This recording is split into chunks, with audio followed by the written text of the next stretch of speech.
এই যে দেখেন, পাতিলের উপর কাচের বাটি বসিয়ে কি করছি? রান্না করছি? না। আমার পেজে যখন আমি কিছু বেকিং রিলেটেড ভিডিও দিয়েছি, তখন আমার প্রিয় কিছু আপুদের কাছ থেকে রিকোয়েস্ট এসেছে আমি যেন একটা পারফেক্ট ডো বানানোর পারফেক্ট একটা রেসিপি শেয়ার করি। তো প্রিয় দর্শক, উইদাউট এনি মোর বক, লেটস স্টার্ট দ্য রেসিপি। প্রথমে একটা মিক্সিং বোলে আমি নিয়েছি হচ্ছে 1.5 কাপ কুসুম গরম পানি। এই পানির পরিবর্তে আপনারা কিন্তু কুসুম গরম মিল্কও ব্যবহার করতে পারেন। হাতের কাছে মিল্ক ছিল না, তাই আমি কুসুম গরম পানি ব্যবহার করছি। পানির সাথে প্রথমে আমি চিনিটা মিশিয়ে নিয়েছি। এরপর দিয়ে দিলাম 1.5 চা চামচ ইস্ট। হাইকো ব্র্যান্ডের ইস্ট আমি ব্যবহার করেছি। অনেকে জানতে চেয়েছেন যে কী ব্র্যান্ডের ইস্ট ভালো হবে। আমি সবসময় হাইকো ব্র্যান্ডের ইস্টটাই ব্যবহার করি। 1.5 চা চামচ ইস্ট প্রথমে আমি পানিটার সাথে মিশিয়ে নিয়েছি। 1 মিনিটের মতো অপেক্ষা করে এর মধ্যে আমি দিয়ে দিলাম 2 কাপ আটা। ময়দা ব্যবহার করিনি, আপনারা চাইলে কিন্তু ময়দাটাও ব্যবহার করতে পারেন। প্রিয় দর্শক, আপনারা একটা জিনিস খেয়াল করবেন যে আটা দেওয়ার পরে কিন্তু আমি লবণ দিয়েছি। লবণ কখনোই ইস্টের পানির সাথে বা ইস্টের সাথে মেশাতে যাবেন না, তাহলে ইস্ট কখনোই অ্যাক্টিভ হবে না। এরপর টেস্ট বাড়ানোর জন্য আরও দিয়েছি 1.5 টেবিল চামচ পাউডার মিল্ক।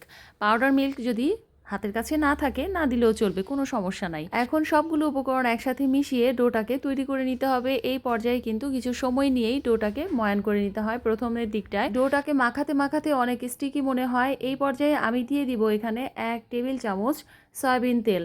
কুকিং অয়েলটা দেওয়ার পর হয় কি, যেই ডোটার যে স্টিকিনেসটা সেটা একদমই কমে যায় আর একটা স্মুথ ডো তৈরি হয়ে যায়।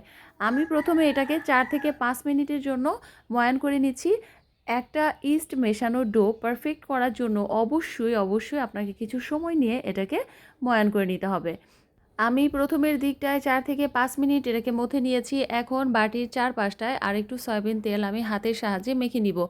ডোয়ের উপরেও চারপাশটায় এবং বাটির চারপাশটায় স্ক্রিনে দেখা পদ্ধতিতেই আপনারা কিন্তু এভাবে বাটিতে তেল মেখে নেবেন, কারণ যখন পরবর্তীতে আপনার ডোটা অ্যাক্টিভ হবে বা ফুলে যাবে, তখন এই তেলটা দেওয়া থাকলে হয় কি বাটির সাথে আর লেগে যায় না। আচ্ছা, ডোটা তো এখন তৈরি করা শেষ। এমন একটা ঢাকনা দিয়ে বাটিটাকে ঢেকে দিব যেন ভেতরে কোনো বাতাস ঢুকতে না পারে। এমনকি উপরে যে ছিদ্রটা সেটাও কিন্তু আমি টিস্যু দিয়ে বন্ধ করে রেখেছি। এরপর এটাকে কোনো গরম জায়গায় রাখতে হবে। আমি একটা পাতিলে মানে পানি গরম করে কিন্তু বলক তুলিনি, এমন অবস্থায় পানিটাকে গরম করে নিয়েছি।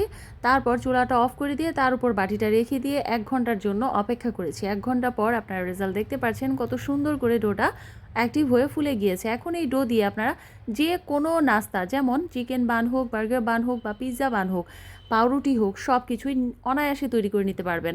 আর এইভাবেই আমার দেখানো রেসিপিতে আপনারা একটা পারফেক্ট ইস্ট ডো তৈরি করে নিতে পারবেন। আমি কিন্তু বাসাতেই সবসময় এভাবেই ডো তৈরি করে তারপর বিভিন্ন রকম নাস্তা তৈরি করে থাকি। এটা কুক করে নেওয়ার পর চিকেন বানটা কতটা পারফেক্ট হয়েছে আর ভেতরের পাউরুটির যে লেয়ারগুলো কতটা পারফেক্টলি এসেছে, সফট ও তুলতুলে ছিল। এই পাউরুটির রেসিপি লিঙ্কটা কিন্তু আমি ডেসক্রিপশন বক্সে আপনাদের দিয়ে দিব, চাইলে দেখে নিতে পারেন। আর আপনারা যদি ভাবেন যে পরিমাণে কম বানাবেন, তাহলে কিন্তু আমার মেজারমেন্টের সব কিছু হাফ হাফ করে দিয়ে নিলেই পারফেক্ট হবে। তাহলে আজকের রেসিপিটা এই পর্যন্তই। আরও কোনো কোয়ারিজ থাকলে কিন্তু কমেন্ট বক্সে জানাতে পারেন। এতক্ষণ সাথে থাকার জন্য সবাইকে অনেক ধন্যবাদ। সবাই খুব ভালো থাকবেন। আল্লাহ হাফিজ।